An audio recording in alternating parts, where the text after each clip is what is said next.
Ich fand das so eine schöne Celebration, auch gerade über all diese Enttäuschungen im Leben zu hören. Und ich wünsche mir für dich, dass du im neuen Jahr einfach das alles ablegen kannst. Und hey, wenn du dich angesprochen fühlst, dann melde dich bei uns unter icf.ch/connect. Treten wir gerne in Kontakt mit dir.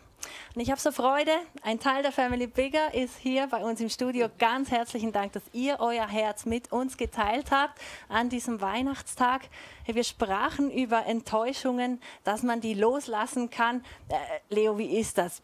Also ich meine, wenn jemand eine ganz, ganz starke Enttäuschung erlebt, also wirklich jetzt gerade in Weihnachtstagen, angenommen stirbt irgendjemand total unverhofft. Wie gehe ich dann damit um? Also genau, Enttäuschung hat verschiedene Nuancen und auch Stärken in dem Sinne, aber das Entscheidende ist eben, dass man über das auch sprechen kann.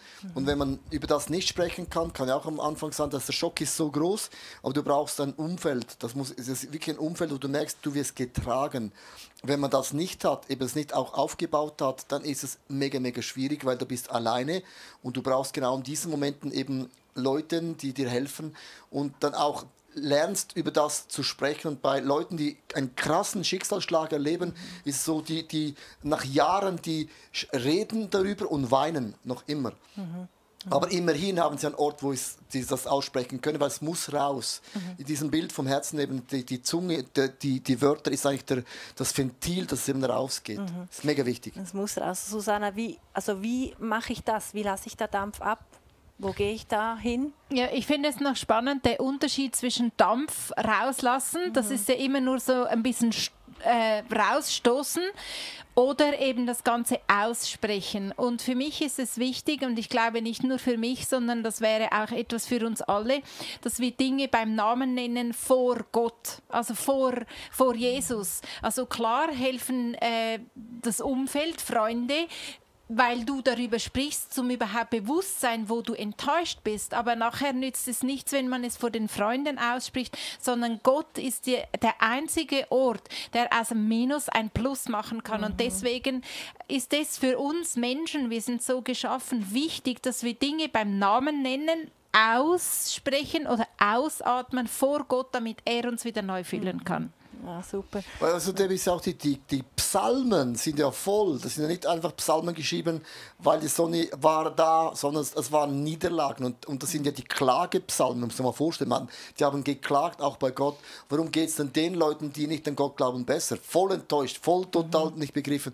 Und dann gab es auch die Rachepsalmen. Also all diese Psalmen sind so voll von einer Situation, wo Leute das also krass ausdrücken in Worten, wo dann eigentlich gar nicht mehr so fromm und so heilig ist, wie man das eben immer meint. Aber das musste raus. Und dann ist interessant bei David, dass immer, wenn es mal raus war, und das war natürlich nicht einfach so, hat es geschrieben, einmal ausgeatmet war gut, das weiß man ja nicht. Aber die Wucht der Wörter, Enttäuschung war krass. Und dann endet der Psalm immer in einem Praise, du bist doch gut und dennoch bist du treu.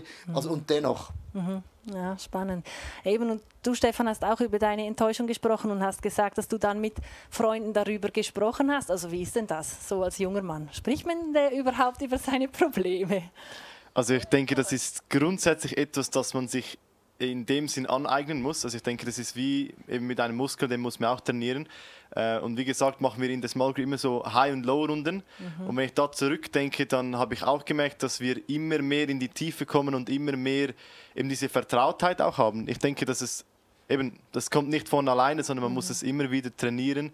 Und mit der Zeit und mit dem Training geht man dann immer mehr in die Tiefe und kann dann auch über die Probleme sprechen. Genau. Ja, das ist super. Also ich wollte gerade sagen, es ist auch so, es gibt auch Enttäuschungen, wo man vielleicht auch was falsch gemacht hat und da schämt man sich eben und denkt, ja, was denken die Leute, wenn die wissen, was ich gemacht habe und so. Und das ist so gemein, weil am Ende vom Tag niemand ist perfekt, jeder hat eine Geschichte, jeder hat im Leben Kämpfe und das ist dann das Schlimme, dann spricht man nicht mehr darüber, man behält das für sich selber und es beginnt zu wuchern innerlich. Und darum auch diese Dinge, wo man auch enttäuscht ist über sich selber, dass man Dinge gemacht oder Dinge gesagt hat im Nachhinein, das muss auch raus. Und da getrauen sich viele Leute nicht, weil man sich dann schämt, da kommt dann die Schamkultur und das Gefühl hat, ich bin dann eben doch nicht so der Coole, wenn Leute denken, wüssten, was ich gemacht habe. Und das ist so gemein, es muss eben raus. Darf ich noch etwas ergänzen dazu? Eben, was ich denke, ist da extrem wichtig, dass man ein Umfeld hat, wo man diese Vertrautheit hat, weil sonst eben, wie du sagst, sonst schämt man sich ja, aber ich glaube, das Wichtigste ist, dass man eben einen Ort hat, wo diese Scham wie in dem Sinn keinen Platz hat, wo man wirklich ehrlich sein darf und nicht in dem Sinn verurteilt wird, für was man gemacht hat oder gesagt hat. Ja, ja, genau. Ja, das ist sehr schön. Darf ich denn weniger erwarten, damit ich weniger enttäuscht bin? Ja, das habe ich auch gedacht. Ich habe gedacht, ich erwarte einfach weniger, dann werde ich weniger enttäuscht. Und dann bin ich enttäuscht, dass die Menschen um mich herum enttäuscht sind, weil die Erwartungen so niedrig sind. Also das bringt auch nichts. Man kann diesen Enttäuschungen nicht aus dem Weg gehen. Aber für mich gibt es die Hoffnung darin, eben wie ich in meinem Punkt gesagt habe, es könnte sehr gut sein, dass die Enttäuschung gerade auch über Gott eigentlich eine Verabredung mit ihm beinhalten oder eine Einladung sind zur Verabredung mit ihm. Also eine Einladung sind sie in jedem Fall, weil also Jesus ist ja sowas von enttäuscht worden auf dieser Welt. Also schlimm enttäuscht, darüber könnte man auch mal eine Message machen. Er kam zu den Seinen und die Seinen erkannten ihn nicht und. Also wie enttäuscht muss er sein und deswegen kann ich ihm meine ganzen Enttäuschungen immer sagen. Ja, genau. Es gibt so ein Sprichwort, wo man sagt, ich sage so, also wenn Freundschaften nicht funktionieren, dann mache ich mich nicht mehr verbindlich. Wenn man sagt dann der Liebe ein bisschen weg, die Liebe hat ja nichts falsch gemacht, das kann dann die Liebe dafür, in dem Sinn. Also nur weil etwas falsch gemacht haben, hat doch die Liebe nicht was falsch gemacht in dem Sinn. Und das ist im Leben auch so, nur weil etwas geschehen ist, ist nicht das Leben per se einfach gemein und unfair. Ja. Und das sind eigentlich das Leben, das sagen, ich habe gar nichts falsch gemacht, ich gebe dir Hoffnung. Und die Liebe würde dann sagen, ja, nur weil die Freundschaft zerbrochen ist, kannst du nicht einfach die Liebe wegnehmen, sondern Liebe wird immer gewinnen. Und das Leben wird auch immer gewinnen, weil Gott ist ein Gott der Hoffnung. Und darum, wenn man das eben sagt, ich habe keine Erwartung mehr, wird nicht aufgehen, weil der Heilige Geist hat diese Eigenschaft, uns Hoffnung zu geben, die größer ist, als wir erbittet und Gott erfragt haben. Darum haben wir Christen eine andere Substanz. Und darum, glaube ich, müssen wir auch nicht Angst haben, wieder vor Enttäuschungen. Das wäre noch meine Frage gewesen. Was macht man mit Menschen, die sagen, ach komm, die nächste Enttäuschung kommt wieder? Ja, das kann schon sein, dass es so ist, aber wenn du schon so einsteigst, dann hast du schon eine Mauer. Und wenn du eine Mauer machst, ist ja logisch, dass es nicht funktionieren kann. Und darum muss man ja eben, das ist ja bei uns auch so, wir haben auch Leute bei uns in der Church, die geben sich hinein und dann sind sie gute Leute und dann gehen sie weg und sind frustriert und enttäuscht, reden über dich negativ, dann denke ich, ja, ich investiere nicht mehr. Und dann bist du genau in der Position, der Teufel sagt, jetzt habe ich dich, genau da wollte ich dich haben.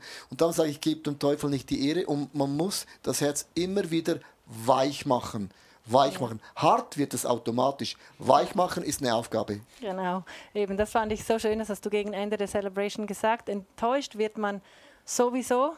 Die Frage ist einfach, was machst du draus und bleibst du in dieser Enttäuschung oder kannst du da wieder raus? Ganz herzlichen Dank für eure Zeit. Hey, und ich wünsche mir wirklich, dass du deine Enttäuschungen ablegen kannst, dass du wirklich neu geboostert ins neue Jahr starten kannst. Und wenn du Fragen hast, melde dich bei uns, auch wenn du Gebet brauchst und möchtest. icf.ch/Gebet